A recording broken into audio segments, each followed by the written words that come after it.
All right, back of the pack ultra guy. This one's going to be really good. I'm excited. I've got Cody Taylor here. Um, talk about amazing experiences and just can-do attitude guy all around. I mean, amazing stuff. I won't spoil any of it. In the introduction, I'll let Cody definitely dive into the different experiences and adventures. But without further ado, we've got Cody Taylor here. Cody, how are you doing? I'm good, man. Thanks so much for having me. I really appreciate it. This is exciting, man. I'm really glad that we connected and we're on here. We'd like to start just kind of giving us a background of where you grew up and how did you found athletics, running, found your way to ultramarathon. Yeah, so I mean, I grew up in a small town called Cornwall, Ontario. It's in Canada. I, uh, whenever I was younger, I actually was a bit of a runner. I used to like just run everywhere, and it was kind of something that like was in me, and I was pretty natural at it. But then, like every other kid, like we grow up and, sports, like I played hockey. And then I got into music at a very young age. I started playing drums at 12, and drums and music kind of like was my life for a very, very long time. And, I had the opportunity to play with all kinds of really cool bands, and I got to tour, all of the states and play some major festivals, like playing after Def Leppard and playing on the same bill as Metallica and stuff. Like Whoa. I had a lot of really cool opportunities to play in front of thousands of people and stuff. And then the pandemic hit, and that kind of put a halt to my music career. And then that's whenever like, I was like I was always in shape. I always like went to the gym and I was always like active. But then whenever I started touring, obviously it's like you kind of let yourself go a little bit because you're like, just the music takes over, man. You're going to bed late, you're playing shows late at night. So it was the pandemic hit, and I'm like, man, I gotta get back in shape. And so I started running. The gyms were closed, and like I just picked it up again really quick. That first summer in 2020, I started running like these 5Ks, like barely was able to do it. And then like 2 months later, I'm like, you know what? I packed a Vans book bag. I made a post about that on my Instagram. It was hilarious, but I had a Vans book bag and just straight water and a few apples, and I ran 40K. That's And awesome. yeah. So and then it was just like, I just like, man, I was like, if I do this 40K, like what's next? And I kept pushing it, pushing it, pushing it. And so yeah, like that's kind of how I got into running. That's awesome. Now, I will have to say, I love, I don't know exact genre of music you played, but if you're playing with Def Leppard and Metallica, I love rock and roll. And Yeah, that's such a like perfect transition into ultra marathon. Like just kind of like the misfit style, yeah, edgy. It just fits right in. I love it.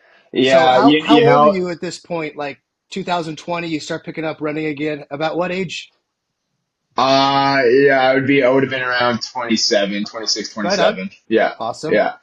Yeah, I mean, like I said, I always like stayed in shape. It was just like a short period of my life where I kind of like let it go a little bit. So it didn't really take me too long to get back into shape. But running, man, it's such a simple thing to do. And during the pandemic, it's like we had nothing to do. You know what I mean? Like there was just like the gyms were closed, everything was closed. It's like, okay, well, pick up your pair of shoes, go out the front, walk out the front door. It's like so I just fell in love with just like how you were just able to do that anywhere. You know what I mean? You didn't need material. You didn't need anything. You just grab your shoes and just go. Yeah. So I fell in love with that, and then the adventure, and then where your head goes. As it's like where your mind goes whenever you do these long runs, and like hitting a wall and bonking. Like a lot of people like get scared of that, but like I actually found I grew from that. You know what I mean? Like you become a better person. You know what I mean? You mature as you get out there and put those miles in. So No, it's yeah, it almost definitely meditative, right? Like that your 100%, mind 100%. you when you and maybe it's flow or runners. I don't know. We call it whatever you want, but at some Yeah, point your mind starts to quiet and you're not thinking about all the work and school, family, whatever it 100%, man, is. You 100%. start to become that meditative, like your mind just quiets down. I love that. That's perfect way to describe it. It was also kind of a stressful time because like I'm a fitness coach now. I do online coaching. I run a business with my wife. We're both health and fitness coaches. But back then I was into trades for my entire life. I was a heating and cooling Hmm. HVAC technician. And then I started my company in 2019, And then it was like at the end of 2019, and then 2020 had happened and the pandemic hit. So like I was like really stressed out about just starting my business, and then you know what I mean? So like running was kind of taking the fear of life and everything getting in the way. Just like I was just like, yeah, like you said, I was in a very zen state every time I went out and put the miles in. So it was yeah, man, I think running for a lot of things, honestly. It's That's definitely awesome. made me who I am today, for sure. That's awesome. So 5K, like struggling to do the 5K to then just like put on the backpack, water, apples, 2 months later. 40K. That's awesome. I mean, obviously that fitness did carry over at some point, right? Couch to Yeah, 40K kind of for thing. sure. Um, so tell us a little bit more. What after that, after the 40K, you're experiencing some, mental health from running. Where does it take you after the 40K? Like what in your planning, where did Yeah. that go? So, like 2021 was a bit of a wash. Like I was still running, but like I kind of like, I just got my first Garmin watch, and I remember like I started posting then like a little bit on my stories and sharing my running and my miles, and ego was obviously getting in the way because my goal every time I was running was like I have to run under 5 minutes per kilometer. You know what I mean? And that's completely, like that's not the right way to approach running. So 2021, I remember I was just like going out there, just trying to like just beat my time, just always beat my time the next run. And I was getting injured and whatever. Then Mm, 2022 hit, and that's whenever I'm like, okay, I got to build a little bit of a structure here. So I signed up for my first marathon. I ran a 3:15, 3 hours and 15 minutes. Yeah, so I nice. did pretty good my first marathon, and then I signed up. My buddy here in Cornwall, I always try to reach out to the people that are doing the things already. So I heard about this one guy running 100-mile races here in Cornwall. There's only one guy that was doing it. I gotta reach out to this guy. So he's a really good friend of mine now. His name's Sebastian Warner, and he's like, you gotta check out this trail running stuff. So we went out for our first trail run, and I remember I was wearing these Nike trail shoes, but the heel was really high up, and I remember I friggin' twisted my ankle like 30 times on this like 30-kilometer trail run that we went on. But anyways, I started putting in the miles with him, and I signed up for my first 80-kilometer trail race. It was Quebec Mega Trail, and very very technical. So that summer I did that race. I did it in like 14 hours, super hard. And then like 2 months later, I decided to run my first 100-kilometer race. And I was just like, man, like, where is this going to take me? I got super excited about it. Then 2023 hit. I'm like, I started, this whenever I started really documenting my journey and started sharing, who I was as a person, and like started posting every day. And I was like, you know what, I'm just going to create this wild goal of like running an ultra every month. And I remember like I started out. Actually, sorry, I got to backtrack here. Before I did the 80K, my first ultra was the David Goggins challenge, the 4x4 by 48. Yeah, I had to bring that up because that was the first one that I did. nice. So that's whenever I started learning about electrolytes and this and that. Like by my second or third run on that weekend, I took way too much electrolytes, and I was like vomiting after the second or third run. So I had to do the whole weekend with a very sick stomach, because I was like, oh, I have to take electrolytes. So I'm just putting down these electrolytes. Yeah. I wasn't even sweating out there. So anyways, I did that, then the 80K, then the 100K, then 2023. Like I said, I had this crazy goal of just running all these ultra marathons. And but then that's whenever I ran my first 100-mile race. I ran two of them actually. I ran a 100-mile race in Gaspé, Quebec, and that one didn't come easy, man. The Gaspé is very very muddy, very messy, and so basically what happened was the last 50 kilometers, I dropped into hypothermia, and I was the last one on the course. Like there was no one else left there, no sweepers or anything. And I remember I got to like the last aid station, and I remember they were just like looking at me. I was like white as a ghost. Then I was like purple. My lips were purple, and they're like, "You're not finishing the race." I had like literally 8 kilometers, whatever it was, 10 kilometers, and I'm like, I'm going out there. I have to finish this race. You know what I mean? I love it. I told myself I was going to do this thing. I got to get out there and do it. So anyways, they stripped me down. They wore me up, and I took off, and then I'm colorblind, and they had all these green and red flags everywhere. And I ended up taking a wrong turn and added another Oh hour and a half to no. my run.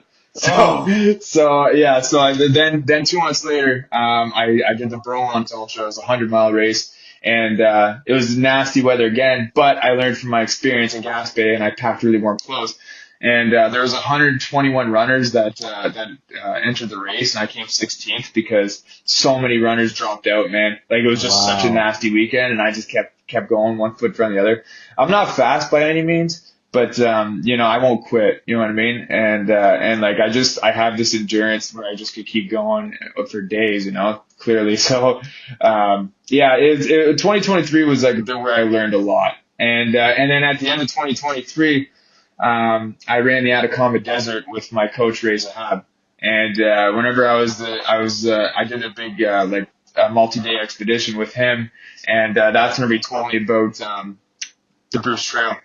And the Bruce Trail, it was 900 kilometers, and he told me it was Canada's longest and oldest marked trail. And I remember I was day 2 in Atacama, and I just couldn't get this trail out of my head. I'm like, he told me about 4 or 5 of them, but that 900 kilometers, 550 miles or whatever it is, it stuck in my head that whole trip. And then I came back home and I looked at my wife and I was like, I'm doing the Bruce Trail next year.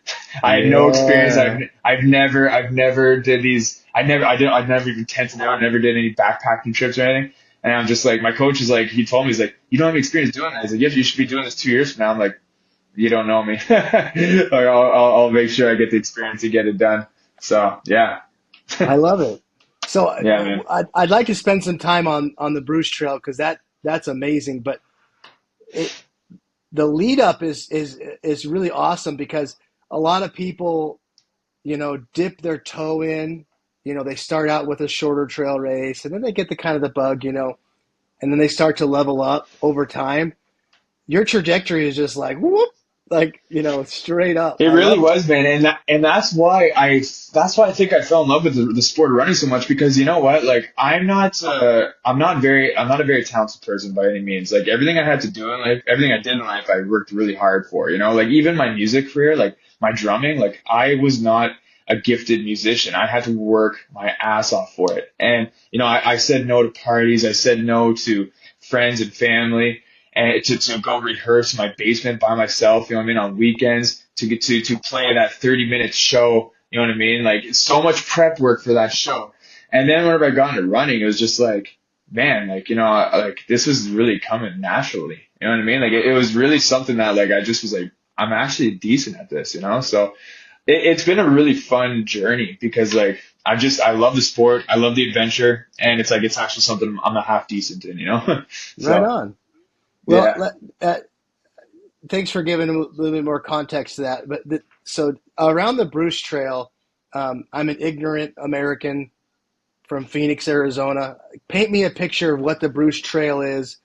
You gave us the distance. It's the oldest marked trail in Canada. A lot of history behind it, but kind of paint a picture for us and everybody listening and watching what it is, what it looks like, elevation, climate, all that good stuff.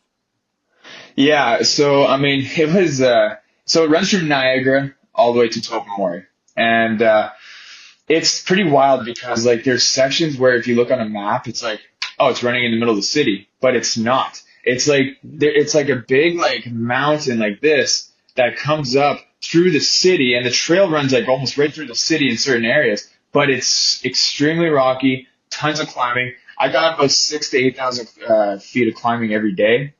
I think even a Whoa. bit more than that. Yeah, there's like sometimes 10,000 feet of climbing because there's like so much up and down. A ton of climbing, man. And it was just like I said, I did that for 14 days and 30 minutes, whatever it was. So it's like, it was just nonstop, relentless rocks, tree roots. Like it, I've been to a lot of trails in North America. And, I gotta say, man, some of like the trails upstate New York and the Adirondacks, extremely technical. And then, Quebec is very, very muddy, very technical, and then then you got the Bruce Trail. The Bruce Trail's right up there, man. So like Wow. I've been very privileged to run a lot of trails, and like man, I gotta say like, and I'm not just saying this just because I'm from here, but like probably some of the most technical trails I've ever been on for sure. Wow. So yeah, so the Bruce Trail is no joke, man. It's it required a lot of training. Um, it was a nice trail for me to get my feet wet though because like let's just say if anything was to happen, I was somewhat close to civilization in most parts, you know what I mean? So like if I was to break an ankle or whatever the case was, you know what I mean? It's like I'm not out there like trying to fight off bears and trying to survive, you know what I mean? It's like it was a good trail for me to tackle for my first big adventure for sure. So me not being great at math, what did that come out to a day? You give or take 6 to 10,000 feet of climb a day. How about distance? Was it about the same distance every day you were doing, or did you So yeah, fluctuate? it was wild, man. I one thing I gotta say, I was just talking to my wife about this today or yesterday. Um, I don't know what it is, man. I don't know if you're like that too when you're running, but like it's like mentally, whenever I do anything, if it's a 100-mile race, if it's 50K, if it's 100K, it's like I already know the pace I should be running at. So like whenever I was doing the 900 kilometers, I called it the ugly shuffle. You're moving, it's like just a bit over a walk, a bit under a run, you know what I mean? You're moving slow, but like I knew right whenever I left Niagara, I'm like, this is the pace I gotta go. And it was like, and I'm talking about like, it's technical trails, all climbing, but like it's like 10 minutes per kilometer, you know what I mean? And it sounds slow. It's like, oh dude, I could walk that. But it's just like, well, try doing that for 2 weeks straight, you know what I mean? Right, For yeah. 16 hours a day. So it's like, it feels like a sprint. But then, keep in mind too, it's like, I gotta filter out water. I gotta air out my feet. I gotta listen to my body, you know what I mean? So I ended up averaging 65 kilometers a day. I beat the current record by 5 hours. So I Wow. only beat, yeah, so I only beat him by 5 hours.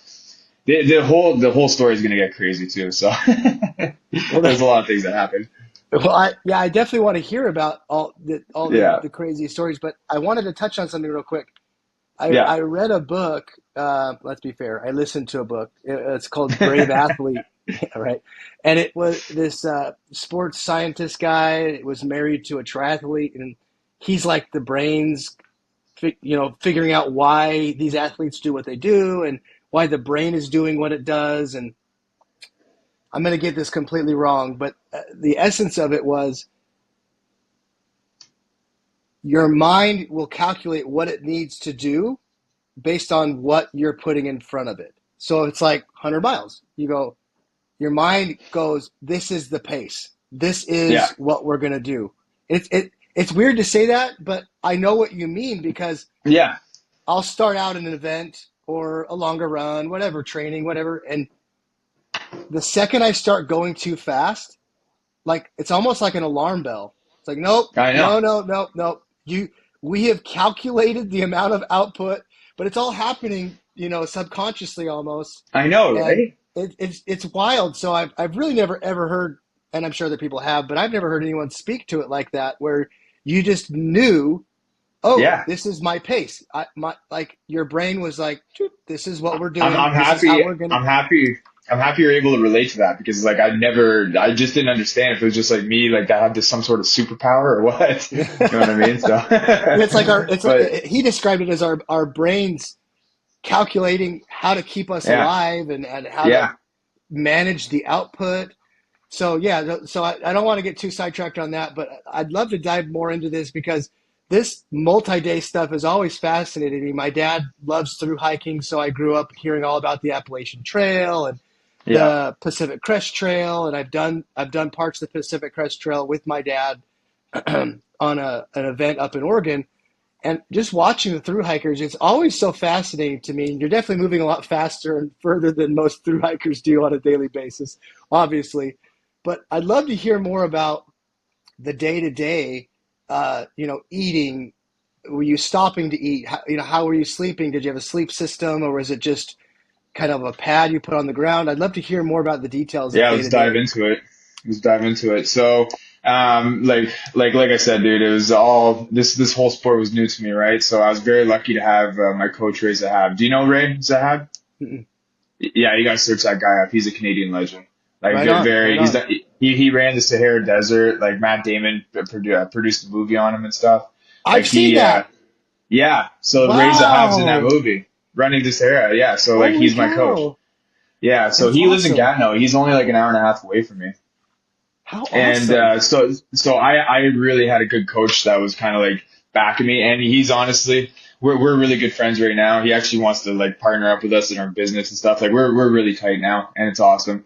But anyways, Ray got me all the like he told me the gear to get, and I got like the Osprey backpack, weighs under 2 pounds. I got the Nemo Hornet Elite tent, weighed under 2 pounds.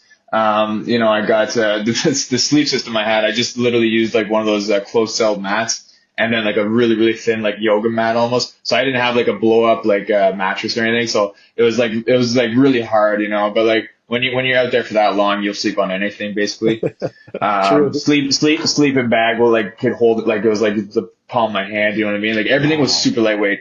My backpack weighed 52.6 pounds when I started, and I think my base weight was like it was under 15 pounds. It was super light. Like it was literally all nutrition, all nutrition. It was like everything else was just kind of like just on the top of the backpack was just stuffed with like the rest of my stuff because I went in the middle of summer, so I brought one t-shirt. One pair of shorts, and I brought like one base layer just for the top. I didn't bring the bottoms, and then I didn't wear socks the entire trip.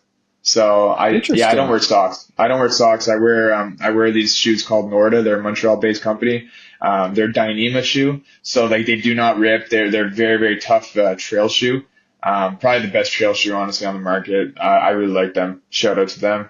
And I just found though with Dyneema they don't breathe as well, so it's like so you sacrifice the toughness, but they don't drain or breathe as well. So it's like that's why I just don't wear socks. So if I had any hot spots, I would take Luco tape and just tape the hot spot and just keep going. But yeah, so like every day I'd have my alarm set off at 3 a.m. I would pack my tent, everything. I'd be on the trail by 3:30 a.m. And my goal was like, because like Jameson Hat was the previous record holder. He averaged 62 kilometers a day. So I'm like, I knew exactly the kilometers he did. I just wanted to make sure I did more than him. So the first few days, I remember I banged out like 67 kilometers the first day, and then it kind of kept going down a little bit because it was like obviously getting tougher and I was getting more tired. But yeah, I averaged 65 kilometers a day. And, yeah, like I mean, I every night, I'd like right before it got dark. Sometimes it'd be dark, but like then you'd have to find a spot after a whole day moving. You know what I mean? You're exhausted. Now you got to set up your tent. It's like the whole thing is just absolutely bonkers. You know what I mean? You have to be extremely tough to do this. Like 100%. And like some days it's pouring rain. It's like sometimes you just can't help but laugh. It's like you put yourself in that situation. You know what I mean? Like I chose to do Yeah. this. I was like, what the hell? You know what I mean?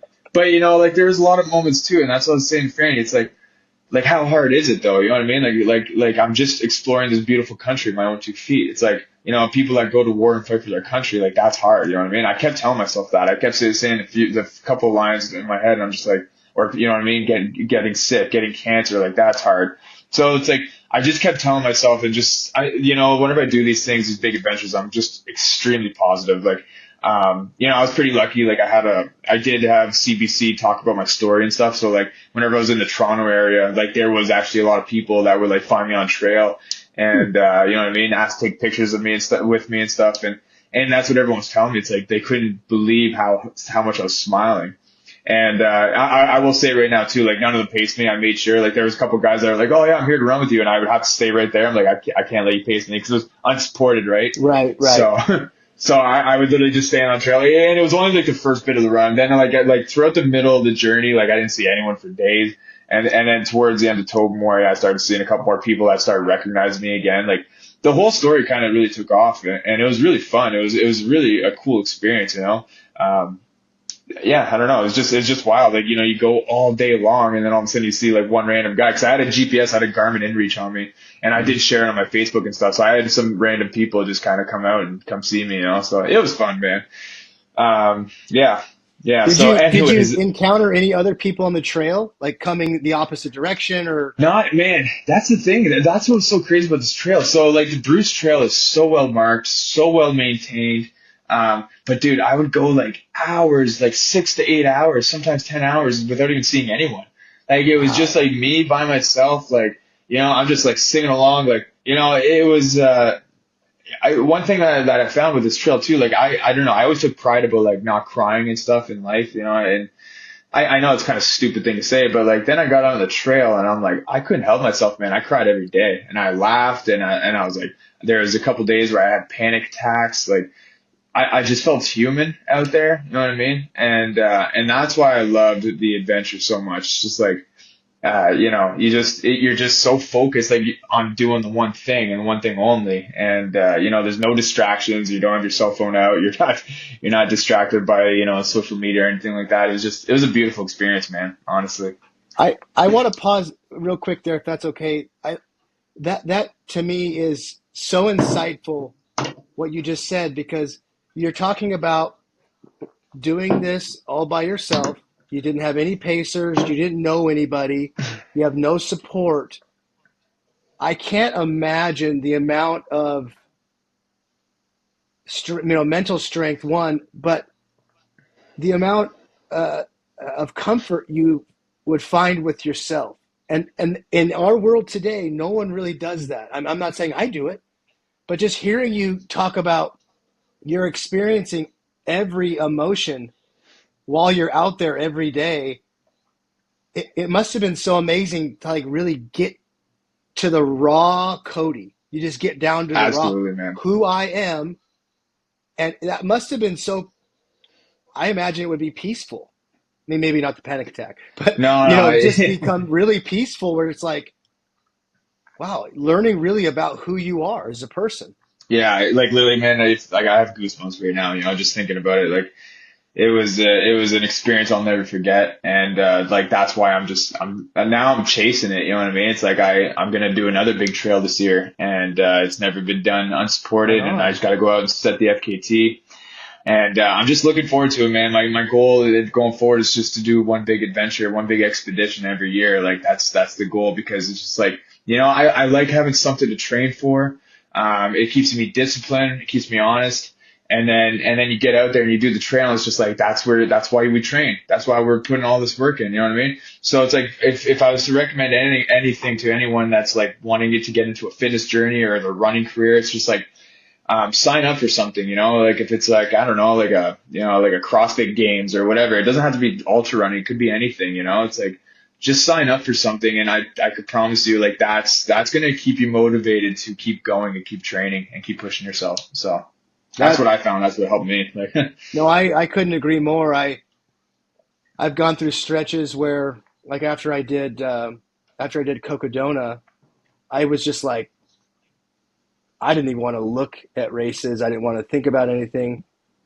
And that was a detriment. What I should have done is I should have actually put something on the books and then allowed myself to recover, mentally, yeah, physically recover, and then start training for something again. Because without having something on the books, at least for me, and it sounds like for you, it's like, what am I doing?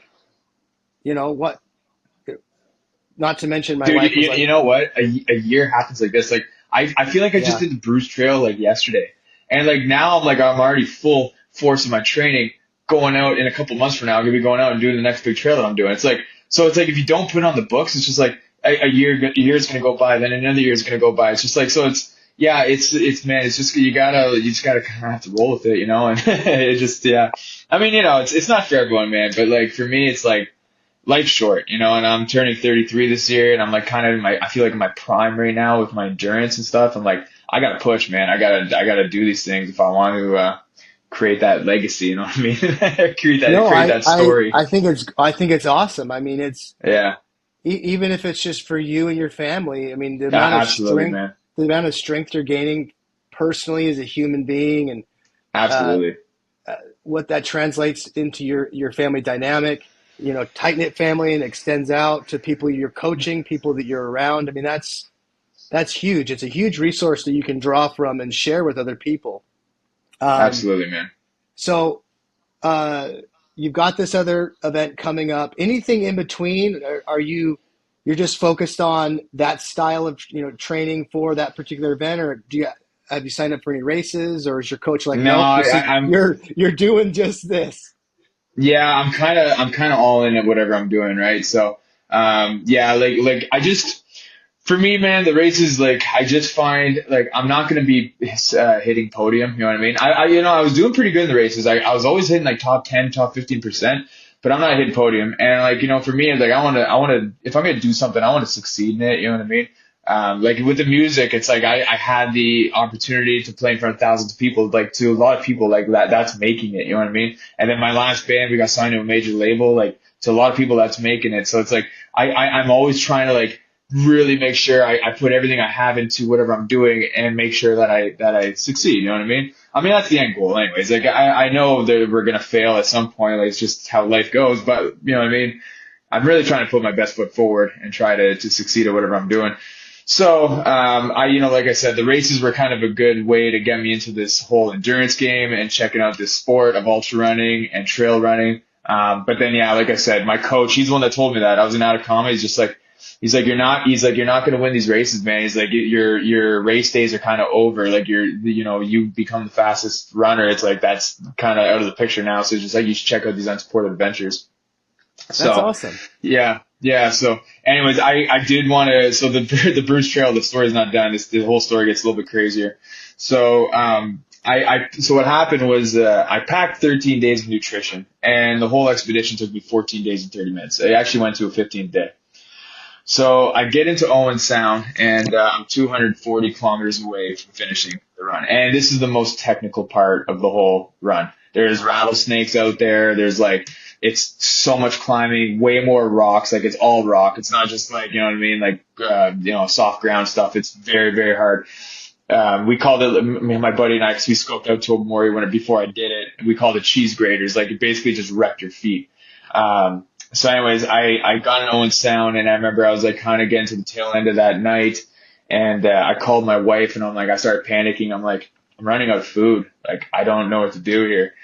And then, yeah, Franny, she just told me, she's like, back in the day when people used to go out and hunt for their food, they would go days, without eating, and they would go out starving. You know what I mean? So, like that kind of gave me the fuel to kind of keep pushing. It's like, they're fighting off saber-toothed tigers back in the day. And like, here I am, I'm just like running this beautiful trail in Canada. You know what I mean? Like I could go a couple days without food. So, I got to the 160-kilometer mark, the 100-mile mark, and I ran out of food. And I started slowing down quite a bit, and I realized like, man, like, I was getting close to like not even like actually getting the record, like getting the FKT. So I was panicking quite a bit, and so what happened was I went that night after I called my wife. I went to about 12 that night. I set up my tent. I got 4 hours of sleep. I woke up the next morning, and I had like basically 5 pepperoni sticks in my pocket.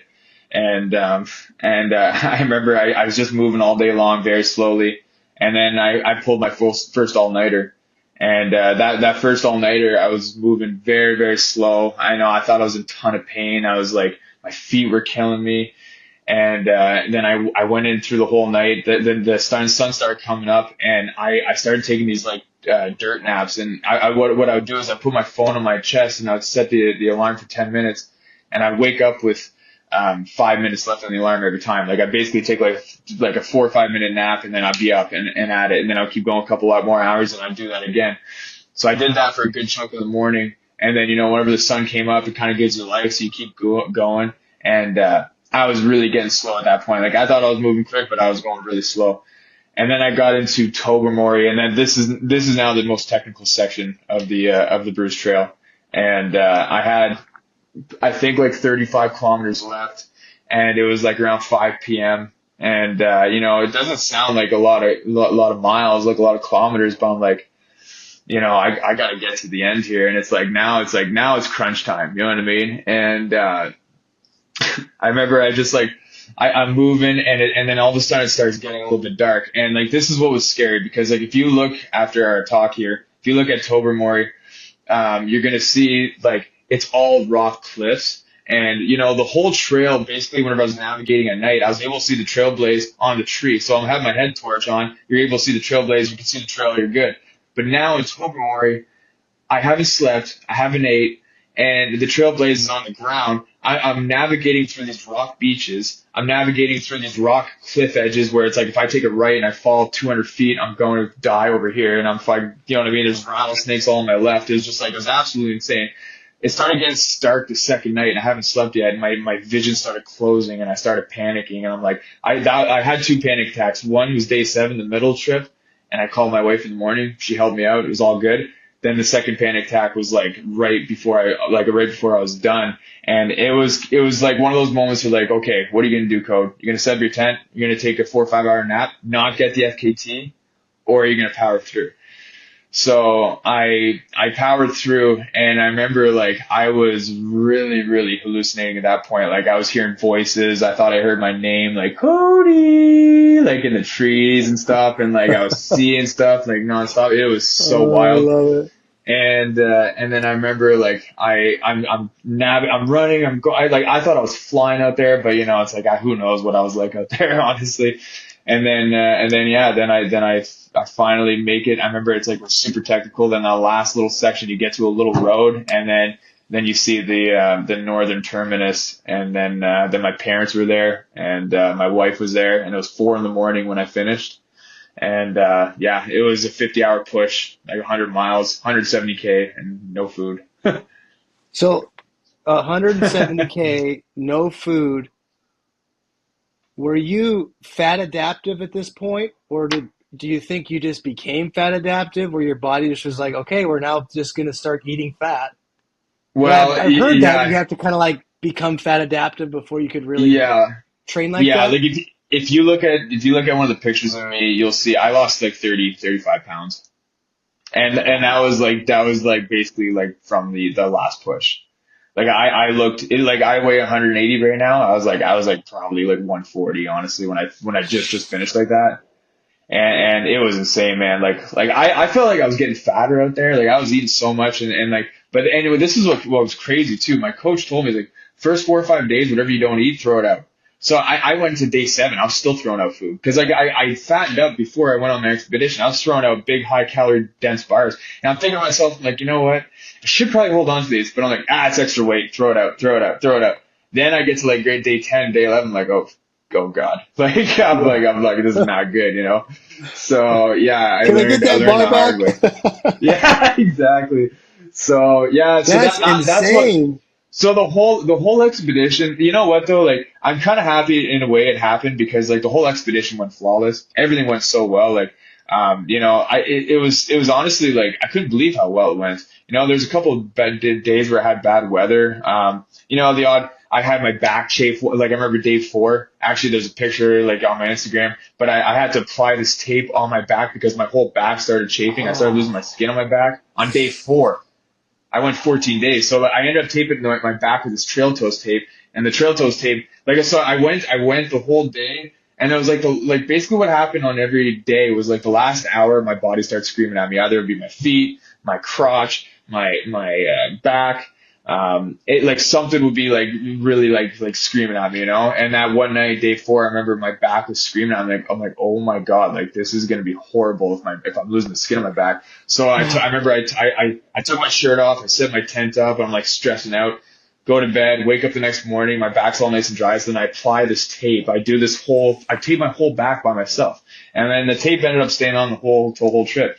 Another story too, I forgot. Day 2, the first day, first 20 or 30 kilometers, I was wearing these shorts with this liner, and it was raining that day, and I ended up chafing my whole groin area in the first 20K. So I ended up having another pair oh. of shorts with no liner. I ended up wearing these shorts with no liner, no underwear, and I was there. It was a great pair of shorts. We were able to see everything down there. Everyone that was meeting me on the trail, I just didn't even care because I was like, I had to just like heal up down there. You know what I mean? So it was just like I just learned so much, man. It was like so many little things that happened that like I could look back on now. It's like it was funny, but for the most part, it was a flawless trip. So the whole running out of food and going 100 miles and seeing what I'm made out of, like in a way, I'm kind of happy that happened because it's just like, I didn't quit, I didn't stop, and like that's when I realized, like, yeah, I could do anything I want. You know what I mean? So I know it's not possible because well maybe you did film it, but it it would be incredible to watch the video of you trying to tape your back because I, I don't know that's crazy. yeah, You have to. whenever we're done this call, I'll make sure to send you the picture of my tape, my back house taped up. My wife, we got a hotel whenever I finished the run, and I took my shirt off, and they just like, I remember their jaws dropped because like, I'm down 40 pounds. I got this tape all over my freaking back. Like it was just a complete wreck. So I'll send you that picture because I it was love it. quite, I can't wait to see it. It just, yeah, it was nuts. but obviously being unsupported, you'd have to set up a camera and film Yeah, it. But and this is what was so nice about like what I did. Like, so I mean, you probably saw my Instagram, my Facebook, but like I document everything I do, like everything, every run. Like people laugh because like, dude, you're like the only guy that's going out there and documenting while you're running and climbing all these mountains. I'm like, well, someone's got to do it. But when I was on the Bruce Trail, I'm like, I had to. I told myself, I'm like, I'm not going to take pictures. I don't even want to whip out my phone once. I only took one picture of the whole thing. It was actually someone wrote this. I remember I was in Owen Sound and I took a wrong turn and then I took a right. I got back on trail and I looked and then there was a sign saying "Go Cody Go." And it was like some random person that just wrote this beautiful sign in the middle of the trail. And I was like completely wow, messed up and I'm like really tired. Yeah, because like I said, I created this story and people were following my journey, people I didn't even know. So it was really cool just to be able to connect with all these people, man. Like honestly, that's what it was all about. I just felt like I felt like I had the country of Canada behind my back that was just like supporting me along on this journey. And it was really epic, man. Honestly, it was fun. So this yeah, is so awesome. I just made a point not to pull out my phone and video or anything. So I really, really got to experience the whole trail fully. You know what I mean?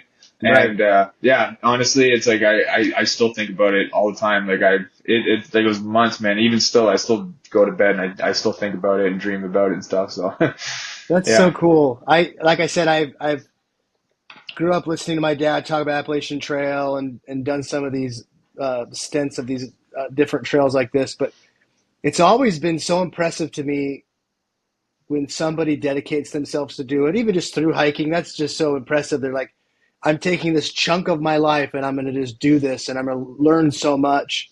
But to do it as an FKT and have all the struggles you did, you said it went flawlessly, but like losing the skin on your back it's got to be pretty painful, right? But you still got through it. yeah. You had solutions for all this stuff.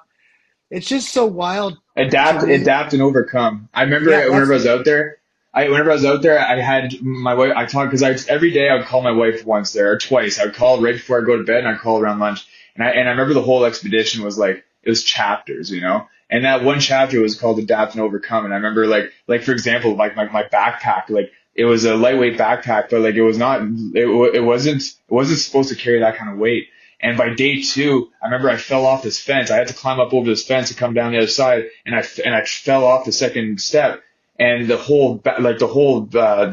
strap, it actually started ripping. And I'm thinking to myself, I'm like, I'm day two in this expedition. Like, if this backpack breaks, like, what the hell do I do? Like, But then again, I brought fishing line, I brought a sewing needle, I brought all these things. I'm like, I will repair it, and I'll keep going. You know what I mean? It's like even if nice. I don't get the FKT, I'm gonna get this done. You know what I mean? Like it was just, you know what I mean? It's just adapt and overcome, man. You just figure it out and you keep going. So yeah, That's perfect. I mean, did your coach, was that kind of on the list of things to bring? Is like fishing yeah, line? Yeah, yeah, interesting.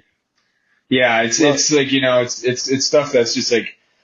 And I remember, so I'm on the drive home from Tobermory, and I was like, oh yeah, that was the other thing too. Actually, I totally forgot to say that too. But my shoes started falling apart. Like so I scoped up Tobermory. It's 250K, but it's very very rocky, and my shoes took a bit of a beating, but they were still fine. And so I did the whole expedition with those shoes. Well, I mean, Norda actually posted on their website because like I actually have my last little bit of Luco tape. I taped my shoe together and it somehow managed to stay on the hole. Yeah, I'll send you these pictures, man, when we're done. It's really epic. So so anyways, I called my coach Ray, or he called me on my way back home from Tobermory, and I tell him like, yeah, well, this happened and that happened. He's like, Code. He's like, of course it's gonna happen. You're out there for 2 weeks, nonstop, going nonstop. It's like it went flawless. He's like, everything went flawless. He's like, those things happen when you're on these expeditions, and I'm like, that's whenever I realized I'm like, you're right. It's like that's why I tell people like it did go flawless. It's like, yeah, there's a couple hiccups, but I mean, it's just like that's gonna happen. Like you can't expect nothing to happen in a 2 week adventure by yourself, not getting any yeah, support. You know what I mean? yeah. So You'd be like, oh, my race didn't go my way. Or my adventure didn't go my way. I got a blister. It's like, what are you talking about? yeah, That's that you're going to expect that, you know, Yeah. but just me being ignorant to the expedition type adventures, I would have never brought a sewing needle and fishing line and stuff like that. So that that information definitely served you well because I'd have to like figure out how to like make twine or something. I don't know, Yeah, on the yeah, fly. exactly. Like, how am I going to fix this, dude? This Yeah, is so awesome. Leukotape. I had two little jugs of Vaseline. Vaseline is really important. Leukotape, Vaseline. The Trail Toes tape was a last minute thing I packed actually. My buddy gave that to me, and that literally saved my expedition. I taped my back, and then that's what kind of helped, kept me going. Um, yeah, I don't know. Obviously, a first aid kit, and then a Garmin InReach, man. Like I think those are super important. I kind of got mine right before the Bruce Trail, but I was doing a lot of crazy stuff out in the Adirondacks without my Garmin InReach, and I'm like, like now that I'm kind of getting into this stuff, and I'm realizing as I get older, it's like if you get stuck out there and you break your leg or something like that, and you can't get cell service, it's like, it's like I don't feel like playing with fire anymore. You know what I mean? It's like I just want to make sure I'm safe, and I'm just checking off all the boxes. So I mean, heck, dude, I carry it's not a Garmin brand, but it's a Zoleo.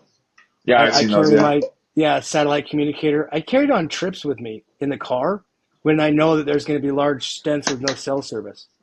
yeah, Because I'm old enough 100%, where man. we used to not have great cell coverage when we're traveling, and your car would break down, which happened to me once.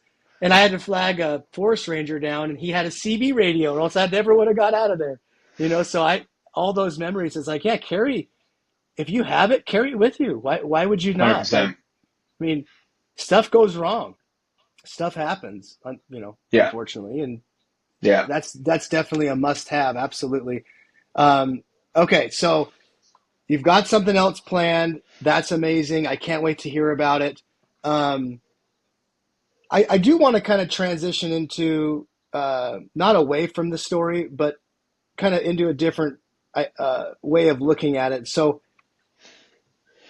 I mean, you could probably write a book about, life and what you learned on the trail and how it translates into life. But, I'd like you to speak on that if you could. What What are some of the things that and don't, if you don't want to get too personal, that's fine. But what are some of the things you learned about yourself on the trail? Also, kind of things you gleaned from that experience that have helped you in your daily life, right? Daily life's difficult, right? The trail's hard Yeah. too, but daily life's difficult. You're doing a business. You've got, you and your wife are running a business. So what are some of those things that you gleaned from the trail and learned about yourself that you wouldn't mind sharing with us? I'd love to hear some of those. Yeah, I mean, dude, I don't know, it's such a hard question to answer, I guess, because it's like, it's honestly, it's all the work I put into myself even before the trail. You know what I mean? Mm. Like all the training that I did, even before the training, the music, running an HVAC business. I think I put myself in a lot of positions in life where it's just like, a lot of people wouldn't, you know what I mean? Like running a business, man, like when I started my HVAC business, I was 27 years old. It's like you learn a lot when you start a business, and all of a sudden you're sending out $10,000 bills and learning how to do your taxes, and you know what I mean? Like I'm just putting the running aside for a second. It's just like the stuff that I've done in my life. It's just like I put myself out there. Like even my band stuff. It's like I at the age of like 23, 24, I got on Kijiji. I don't know if Kijiji is a thing at where you guys are, but it's like an eBay. But like Kijiji was like you could sell stuff online there, but like it was also a platform where musicians were finding each other. So like I was going out to the big cities and jamming out with these random people, taking off on weekends. I can see my friends going out jamming out with people that were like, I had no idea who they were. You know what I mean? I just like, so I put myself in these situations over and over and over and over. So like, I definitely like at a young age, like, really got to, just dial in like with who I am, and just I feel like I gained a lot of life experience just from doing some stuff that I did. And then like whenever I started doing the ultra runs, I know David Goggins, like I love the line where he says running 100 miles is like gaining 7 years of life experience. And like I believe it, man. It's just like after doing these big adventures, and that's whenever it's like, okay, like I know who I am as a person. I know that I'm driven. I know that I like to do cool stuff, and I I'm passionate at what I do, at the things that I'm doing. But yeah, just diving into these adventures, just like Yeah, I don't know. Sorry, I lost myself there. But No, it's almost it's interesting because it almost feels like you had this big lead up with the music and the yeah, HVAC business that almost led you into being mentally tough enough to tackle these bigger things, yeah, you know, exactly. Yeah, athletic yeah, wise. 100%, hundred That's percent. No, awesome. the trail, man, basically like, especially the Bruce Trail, it just kind of really it brought things back to the basics for me. You know what I mean? It's like you get so caught up in the everyday lifestyle of like trying to keep up with the Joneses type deal. You know what I mean? And then like, my wife and I are not really those kind of people. Like we live in a very small house, 800 square foot home. Like we have one vehicle. It's a friggin' cargo van that used to be my HVAC van, but now it's like, our personal vehicle. Like we live within our means. We live very simple. So the whole trail, the Bruce Trail experience just kind of like really made it even more simpler, if that makes any Right. sense. Like my life is just like, dude, like I'm so privileged to be able to, like I've ran multiple businesses now. Now I'm working with my wife. We're doing something that we're super passionate about. We're not like, I don't know, our back's not like up against the wall completely. We're not completely, we're not running around trying to figure out, like what's next and, like trying to make sure that we're, you know what I mean, just able to afford stuff. You know what I mean? We're just like, we're living simple within our means and we're just having fun and just keeping it simple, and I think that's what's fun about these trails and these adventures is that like, you're just kind of always, I don't know, solidifying that lifestyle. You know what I mean? Yeah, and that I think that's really special because a lot of people, I mean, I work from home, so I'm not leaving, but how special it would be to have that business with your wife and grow together in that capacity. I mean, that's only going to strengthen you guys together as a couple. Oh, dude, And I've been with my wife since I was 16 and I'm 33 now. wow, So we've been actually together for a very, very long time. And she actually lasts all the time because she says she feels like she's dated like multiple guys because I've changed so much in my life. You know what I mean? I was like a musician to a jock to a musician to back to a jock. And you know what I mean? It's like, she's like, yeah. remember that one musician I dated? You're like, that was me. What are you Yeah, talking about? yeah, exactly, exactly. That's so Yeah, awesome. Well, yeah. I can't wait to follow your story and continue to follow along with it. I give you a minute. I know you've got this business with your wife. I'd love for you to shout that out.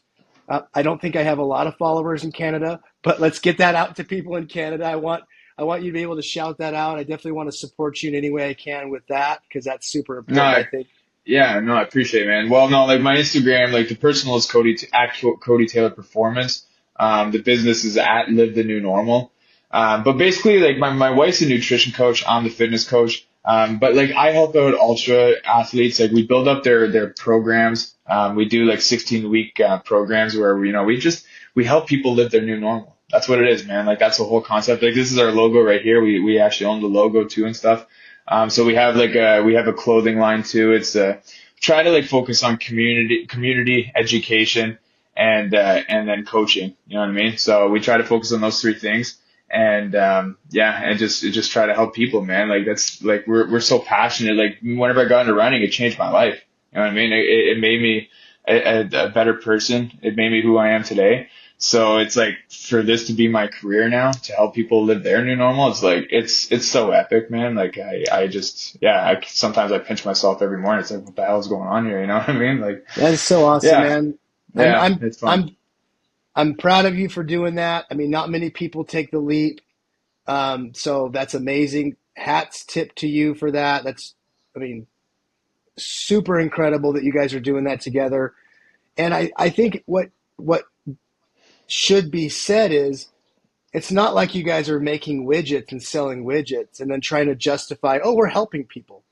You're really in the business of helping people, changing their We really lives are, through man. diet, Yeah, exercise, mindset, yeah. and community. All those things together, that's life changing stuff. Some people find nutrition and they go, oh, it's changing my life. And they're missing out on the exercise portion and they don't have the community. So you're really offering them all of this in one. And I mean, you really are a part of someone's life changing experience. And that's incredible. So Yeah, it's that's tip to honestly you. so, yeah, it's so fun, man. And like, if anyone's listening to this too, it's like, I started off with just posting my journey, and that's where it all started. So it's like, if you feel like you're onto something, and you want to help other people out, it's like you're best to just share it with social media. Like, social media, it's like, it's a very special place and a special thing that we have in our life, because I know it could be tough, and it's like it could be used in the wrong ways, but like, man, like I reached out to a lot of people even before we started our business, and I had people telling me like, oh, you inspired me to start running, you inspired me to start going to the gym way before we became coaches. So it's like, like that was the whole goal whenever we started doing this and sharing my story. And then, now it's becoming a career for us. So, it's like, if you could help other people out, like, why not? You know what I mean? So, Right. I yeah, love it. man. This the story's amazing. I mean, drummer on the same ticket as Metallica, to ultras, to incredible adventures, building businesses with your spouse. I mean, this is all just awesome stuff. And I agree with you. I've always personally shied away from sharing stuff. Like, I never really shared my ultra experiences. And when I did Cocodona, like, my wife was posting Yeah. about it. Congrats on that too, by the Well, way. That's I huge. appreciate it. I appreciate it. But why I bring that up is my wife was posting about it, and I really didn't post about it or training or anything. And after it, I saw all these messages. I was like, wow, people are like watching. Not that I'm Yeah, some man. amazing person, because I'm not. Like, I just No. went out and did it. But it's inspiring to people. They go, holy Yeah. crap, this guy's lost his mind, but this is amazing. This is awesome stuff. It inspires people. So I think what you said is spot on, right? I mean, I think people sense genuineness when you post Yeah. about what you're doing, and it's not Yeah. like, hey, today I'm running with these new shoes. They're changing my life. It's like, people can tell you're doing an ad or Yeah. something, right? Yeah. But when you're posting a genuine post and people feel that, they get inspired, right? They want to Yeah. follow that. So I love what you said there. That's a perfect way to describe how to inspire people in the most simplest ways. And so I, Yeah. I couldn't agree more. Yeah, just be real, man, and document your journey, and just, yeah, honestly, yeah, just be real. Like, the moment we start chatting, I'm like, yeah, you're cool. You know what I mean? I can tell, like, you just got it. You're just a good dude, and that's what I love, man, about this, like, social media. It's like, we get to connect and meet new people. Like, it's just fun, man. It's like, Yeah, I don't we know. we we definitely would have never met if it wasn't through, Instagram. Social I would have media, never, yeah. yeah, we would have never connected. I'm all the way down here in the desert and you're up Yeah. in, Canada. But that's how cool this is there's so many stories out there, Cody, that, your story, all these other stories, and I think it's inspiring to hear these stories of people who are just making it happen. And I think that inspires other people, right? Because you said something earlier, and your coach was like, you're probably not going to podium these races. And while it's inspiring to watch those people podium, it's also super inspiring to hear about the guy who's changed his life and is now like getting the FKT on the Bruce Trail. Like, people want to hear that stuff, I think. So Yeah. I'm super excited that you've shared that we've connected. Um, we Anything else you wanna add before we close out? Just have fun, man. Have fun in life. It's like, life's short. Just do the things that you want to do. And it's like, even work. I know it's like hard, because I know some people are just like strapped, and they have families, and then they have like bills and this and that. But it's just like, it's like you could have a couple of tough years of trying to build your perfect lifestyle. And if you get kind of tough through those few years, it's like you can have that lifestyle. You just gotta want it, and you just gotta be focused and push, man. Because like, I was doing HVAC since I was 16, and I knew it wasn't the trade I want. I knew it wasn't the line of work I wanted to do. And then me switching careers in my 30s was probably the best thing I could have ever done. So just, yeah, just do the things that you want to do, man. Just be passionate about everything you do, and have fun. Well, I think if anyone could say anything about Cody, they could not say he is not passionate, because I don't think those two Yeah. things They're not, they go hand in hand. Just the time we visited and listening to your story, no one could not say that you don't have a ton of passion. Um, I did want to say one thing I do is I give a gift to everyone who jumps on the podcast from Death March Running Company. I love their stuff, and I think it's just their artwork and all the stuff they have is awesome. So offline, I'll get your address and details, and I'll send that out to you to thank you for jumping on it. Again, I really appreciate it. You're a busy guy, so thank you so much for jumping on. And this has been so much fun. Ah, dude, I had a blast too, man. We'll keep in touch for sure, and I'm sure Absolutely. when I finish my next expedition there, we'll jump on another call. So, Yeah, I'm glad you said that. I forgot. I made a mental note and I lost it. But yes, absolutely. We need to have you on after you finish the next adventure. I love it. yeah, man, I appreciate you big time. Thanks, Cody. We'll see you, buddy. Take care.